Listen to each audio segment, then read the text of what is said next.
When it comes to well-known villains from within the Doctor Who universe, one mainstay over the years has been the Master. First appearing in 1971's Terror of the Autons, the character went on to become a big part of many stories in both the classic and new eras of the show.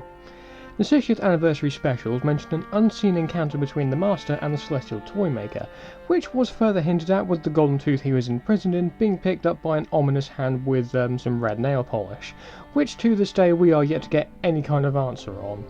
So in today's video, I'm going to take a look at some ideas that I think could be used to bring back the Master and revitalise the character for a new era of the show, seeing as we'll likely be headed for a complete reset after the 2026 Christmas special, assuming that it is still on track to happen. So first we need to start off with where we last saw the Master in the show. We last saw his character in the Spy Master incarnation, played by Sacha Dhawan during the events of the 2022 special Power of the Doctor, where for a period he disguised himself as Rasputin and during the episode even manages to force a regeneration from the Doctor so that the Master can take over her body.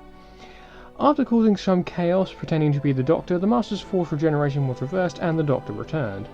With his plans apparently failing, the Master managed to attack the Doctor before his apparent demise, which resulted in the Doctor's regeneration at the end of the story.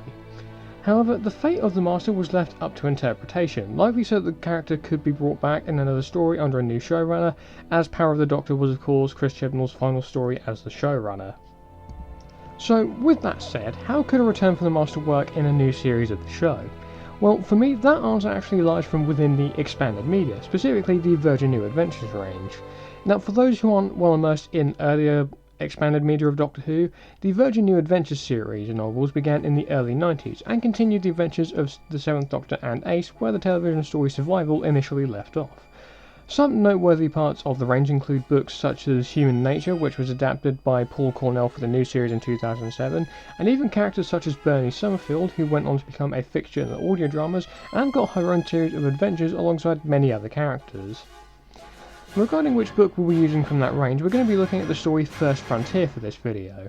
So, the book follows the Seventh Doctor, Ace and Bernie Summerfield arriving in the late 1950s America during the Cold War, where they eventually encounter the Tremors Master following the events of Survival. This Master, still infected with the cheetah virus, was seeking for a way to rid himself of it, as it was causing his currently stolen Ainley body to fail. This was during the period of the Master's timeline that he spent stealing bodies, as he was currently in the Decayed Beavers incarnation, but had been stealing more and more bodies in order to survive, and the latest victim was Tremas, who we saw in The Keeper of Traken.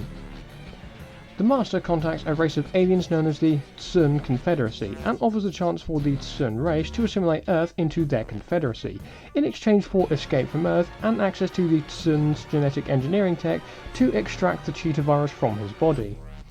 The Master's plan worked, and he used the Tsun nanites to remove the cheetah virus from his body, breaking it down and then restructuring it around the already existing Gallifreyan DNA in his body, and as a result this now gave the Master a new regeneration cycle whilst he was in the stolen body.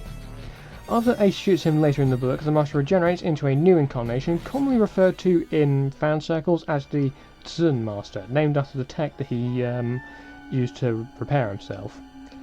After this, the newly regenerated Master constructed a Statenheim remote control, which he built using more technology from the Tsun Confederacy to summon his TARDIS and now escaped Earth. Now, this version of the Master only had a small amount of appearances in the expanded media, these including First Frontier, a short trip story called Housewarming, and a later book in the Virgin New Adventures range called Happy Endings. Now, to date, that is the only appearances of the Tsun Master, and given that the Virgin New Adventures books themselves aren't necessarily considered a canon source, is this incarnation of the Master even part of the established Doctor Who canon? Even though that is also up for some interpretation. So, if we adapt the events of First Frontier for TV, then we need to make a few changes. The first one being is rewriting the script to accommodate not just a new Master, but also a new Doctor and Companion. For the purposes of this video, I'll be using my fan cast from a recent Doctor Who video where I rewrote a new era in Matt Ryan and Amy Lou Wood. In regards to the Master, I've got two actors I'd like to use. The first one, of course, would be Sacha Dhawan, as First Frontier began with the Tremors Master carrying over from Survival, so I think carrying over Dhawan's incarnation is appropriate here and more of the modern option here. But after the Master uses Tsun technology to heal himself, who should the next incarnation be played by?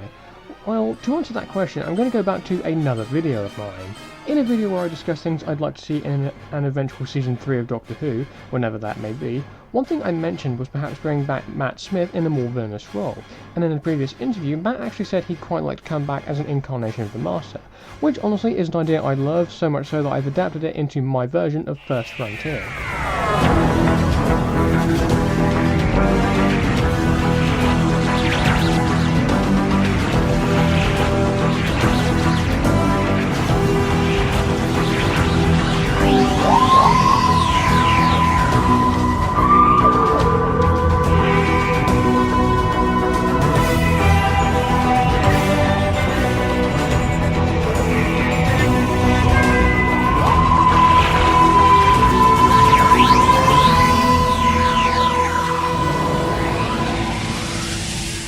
So, my version of First Frontier would still be set in 1957, as the Master arrives in the time period with his TARDIS, still heavily worn down after the centenary episode. Eventually he hides the machine and takes on the disguise of a crew member in charge of launching Sputnik 1, the Russians' first foray into outer space, and this is of course during the space race between Russia and America.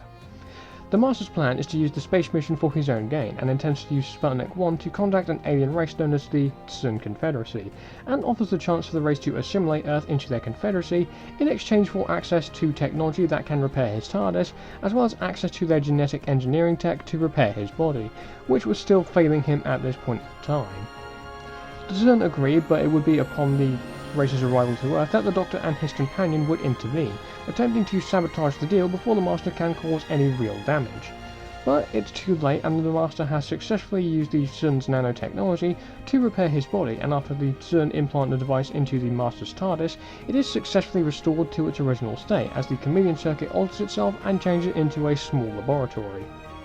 Through some further shenanigans, the Doctor reveals the Master's true deception to the Sun Confederacy, who in retaliation shoot him and escape before they themselves can be captured by the Earth forces, because this would sort of be a nod to Roswell and that whole UFO conspiracy there, but moving on.